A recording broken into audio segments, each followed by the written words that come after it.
Assalamualaikum warahmatullahi wabarakatuh. Perkenalkan, saya Zulfa Vita Mufida, NIM 071 dari Prodi Agroteknologi. Di sini saya akan mempresentasikan tentang persiapan pada lahan kering, lahan basah, dan suboptimal.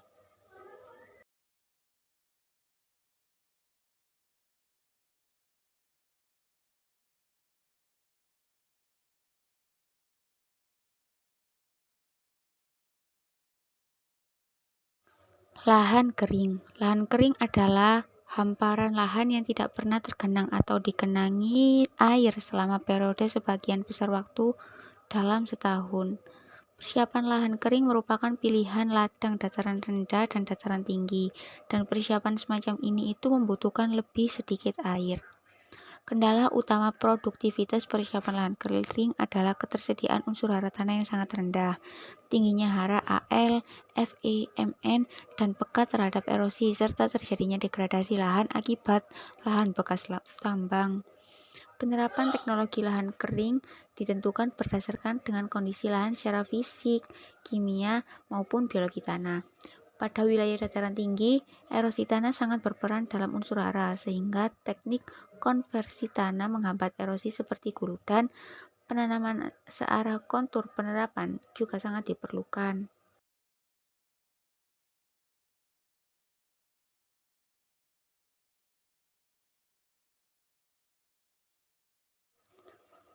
Lahan usaha tani kering menurut keadaan fisiknya dapat dibagi menjadi 6 kelompok. Yang pertama adalah ladang. Lahan usaha tani kering yang bersifat berpindah-pindah, yaitu ladang. Cara terbentuknya ladang adalah sebagai berikut. Yang pertama, hutan ditebang lalu dibakar. Kemudian setelah dibakar, ditanami pada ladang atau huma atau palawija seperti jagung, kacang-kacangan, baik yang ditanam secara tersendiri maupun secara tumpang sari. Yang kedua adalah pekarangan. Pekarangan merupakan sebidang lahan usaha tani yang ada di sekitar rumah, yang dibatasi oleh pagar tanaman hidup atau pagar mati. Tanaman yang bisa ditanami di pekarangan rumah seperti sayur-sayuran dan buah-buahan. Yang ketiga, tegalan. Tegalan merupakan kelanjutan dari sistem yang berladang. Hal ini terjadi apabila hutan yang mungkin dibuka untuk kegiatan usaha pertanian tidak memungkinkan lagi. Lahan usaha tani tegalan ini sifatnya sudah menetap. Pola tanam biasanya dicampur atau tumpang sari antara padi ladang dan palawija seperti jagung, kacang-kacangan, dan ubi kayu. Yang keempat ada kolam. Kolam merupakan lahan usaha basah, tetapi ada di lingkungan yang kering. Kolam dapat dibedakan atas dua jenis, yaitu kolam air diam dan kolam air deras atau disebut dengan running water. Yang kelima ada kebun, lahan pertanian atau usaha tani yang sudah menetap yang ditanami tanaman tahunan secara permanen atau tetap, baik sejenis maupun secara campuran. Dan yang terakhir adalah tambak. Tambak merupakan tempat usaha pemeliharaan ikan yang airnya payau, campuran dari air laut dan air tawar. Jenis ikan yang dapat dipelihara di tambak biasanya seperti bandeng, udang, nila, baik secara tunggal atau campuran.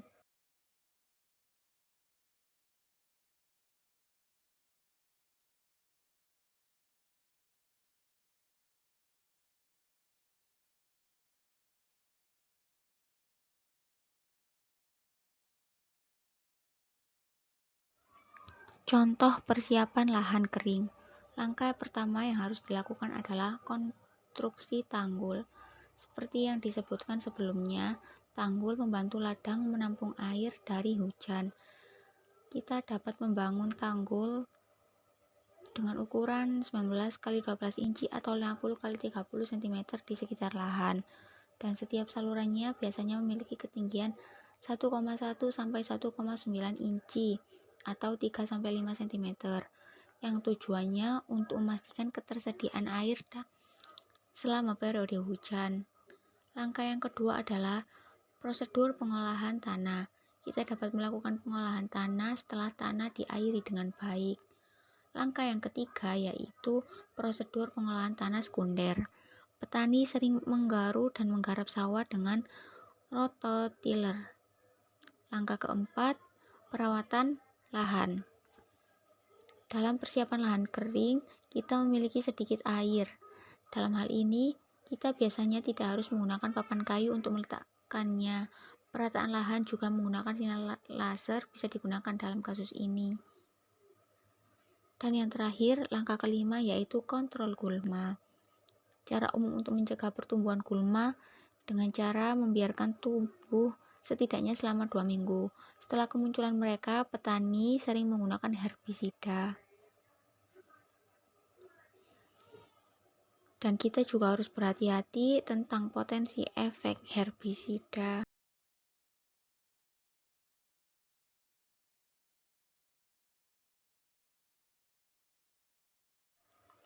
Lahan basah.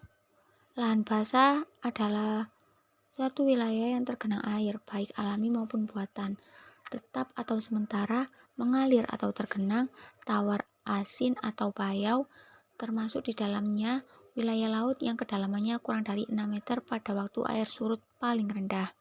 Wilayah-wilayah itu sebagian atau seluruhnya kadang-kadang tergenangi oleh lapisan air yang dangkal. Persiapan lahan basah adalah pilihan untuk lahan dataran tinggi dan dataran rendah. Metode ini membutuhkan sejumlah besar air untuk menyiapkan lahan untuk penanaman dalam waktu yang dekat. Adapun jenis-jenis lahan basah, yang pertama adalah sawah. Sawah merupakan sebidang lahan pertanian yang kondisinya selalu ada dalam kondisi basah dan kadar air yang dikandungnya selalu di atas kapasitas lapang. Yang kedua adalah rawa. Lahan genangan air secara ilmiah yang terjadi terus-menerus atau musiman akibat drainase yang terhambat serta mempunyai ciri-ciri khusus secara fisika, kimiawi, dan biologis. Atau semua macam tanah berlumpur yang terbuat secara alami atau buatan manusia dengan mencampurkan air tawar dan air laut secara permanen atau sementara, termasuk daerah laut yang dalam airnya kurang dari 6 meter pada saat air surut. Yang ketiga ada hutan mangrove, suatu tipe hutan yang tumbuh di daerah pasang surut, terutama di pantai yang terlindung bebas dari genangan pada saat surut yang komunitas tumbuhnya bertoleransi pada garam. Selanjutnya ada terumbu karang, yaitu sekumpulan hewan karang yang bersimbiosis dengan sejenis tumbuhan alga yang disebut dengan zooxanthellae. Hewan karang yang bentuknya aneh ini menyerupai batu dan mempunyai warna dan bentuk yang beraneka rupa. Hewan ini melakukan fotosintesis dan menghasilkan oksigen yang berguna untuk kehidupan hewan di karang. Yang kelima ada padang lamun. Padang lamun hanya dapat berbentuk pada perairan laut dangkal atau kurang dari 3 meter. Namun, dasarnya tidak pernah terbuka dari perairan atau selalu tergenang. Yang keenam adalah danau, suatu cekungan pada permukaan bumi yang berisi air. Danau dapat memiliki manfaat serta fungsi seperti untuk irigasi pengairan sawah, ternak, serta kebun sebagai sumber daya air bagi makhluk hidup dan sekitarnya. Dan yang terakhir adalah sungai. Sungai merupakan bagian permukaan bumi yang terbentuk secara alami dan letaknya lebih rendah dari tanah di sekitarnya dan menjadi tempat atau saluran mengalirnya air tawar dari darat menuju laut, danau, rawa, atau ke sungai yang lain.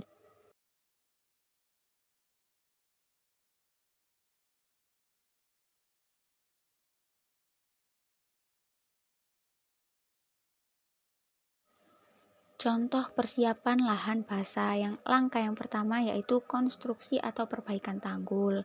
Langkah yang kedua adalah irigasi sawah. Setelah pembangunan saluran air, banyak petani padi mengairi sawah setidaknya selama 2 minggu. Hal ini membantu tanah menjadi halus, lebih lunak dan siap untuk dibajak. Langkah yang ketiga yaitu prosedur pengolahan. Kita dapat melakukan pengolahan tanah setelah tanah diairi dengan memadai. Ketika tanah sudah cukup basah, kemungkinan tanahnya sudah siap untuk dibajak. Langkah yang keempat yaitu membanjiri sawah. Setelah membajak, petani padi sering membanjiri sawah sekitar 2 mingguan.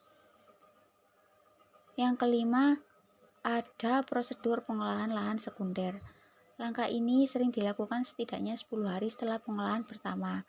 Ini melibatkan melumpurkan dan penggaruan sawah. Melumpurkan sawah dapat dilakukan dengan rotavator dan mesin bajak. Kemudian kita dapat menggaruk sawah 2-3 kali dalam rentang waktu 5-7 hari. Yang keenam adalah perataan sawah. Langkah yang terakhir dalam persiapan lahan basah terjadi 2 hari sebelum penanaman. Traktor atau hewan dapat membantu prosedur ini. Papan kayu yang melekat pada mereka akan melintasi seluruh lahan dan meratakannya. Permukaan tanah yang rata sangat penting untuk pertumbuhan tanaman yang tepat.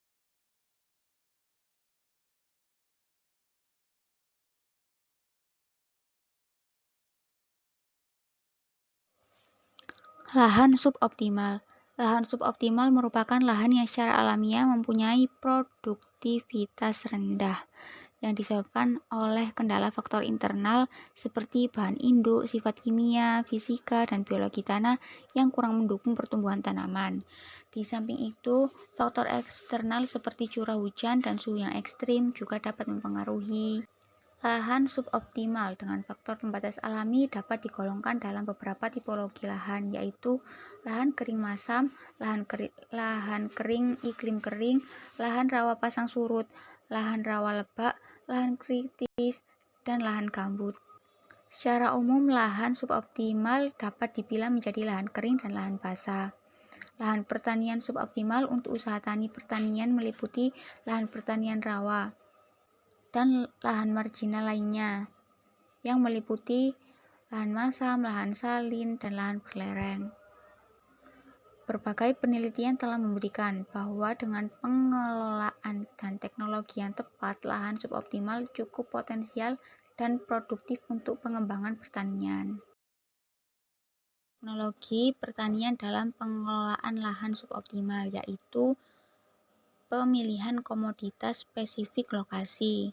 Kemudian, aplikasi pupuk organik yang merupakan salah satu ciri lahan kering suboptimal ialah memiliki kandungan bahan organik yang rendah dan didukung oleh pendangkalan volumenya, sehingga diperlukan upaya pengembalian dan bahkan penambahan bahan organik dalam bentuk pupuk organik, baik yang padat maupun yang cair, pupuk kompos, serasah maupun pupuk bioorganik yang menjadi kunci dalam peningkatan produktivitas tanaman. Dan yang terakhir adalah tanaman dengan sistem aerob.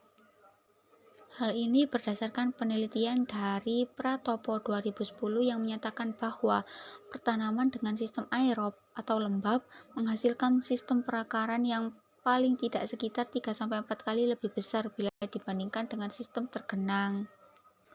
Salah satu strategi dalam upaya pencapaian ketahanan dan kedaulatan pangan pada lahan suboptimal ialah melalui aplikasi agroteknologi yang mencakup aplikasi bahan pembenah tanah dan pemupukan yang optimum, penataan pola tanam, konversasi tanah dan air, dan permanenan air.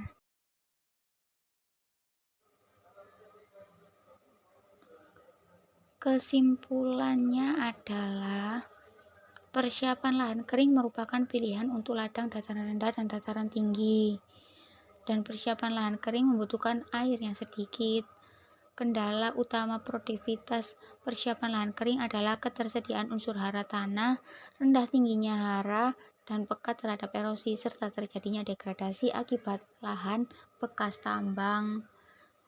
Lahan basah adalah wilayah di mana tanahnya jenuh dengan air, baik yang bersifat permanen ataupun musiman. Lahan basah ini merupakan wilayah yang terkena air, baik alami ataupun buatan. Persiapan lahan basah yaitu pemilihan untuk lahan dataran tinggi dan dataran rendah, dan metode ini membutuhkan sejumlah air yang banyak untuk menyiapkan lahan untuk penanaman dalam waktu yang dekat. Dan lahan suboptimal merupakan lahan yang secara alami mempunyai produktivitas rendah yang disebabkan oleh kendala faktor internal seperti sifat fisika, kimia, biologi yang kurang mendukung pertumbuhan tanaman. Implementasi inovasi teknologi merupakan syarat mutlak dalam upaya pemberdayaan lahan suboptimal, dan ada beberapa inovasi teknologi dalam pertanian pengolahan lahan suboptimal, yaitu pemilihan komoditas spesifik lokasi, aplikasi pupuk organik, dan pertanaman dengan sistem aerob.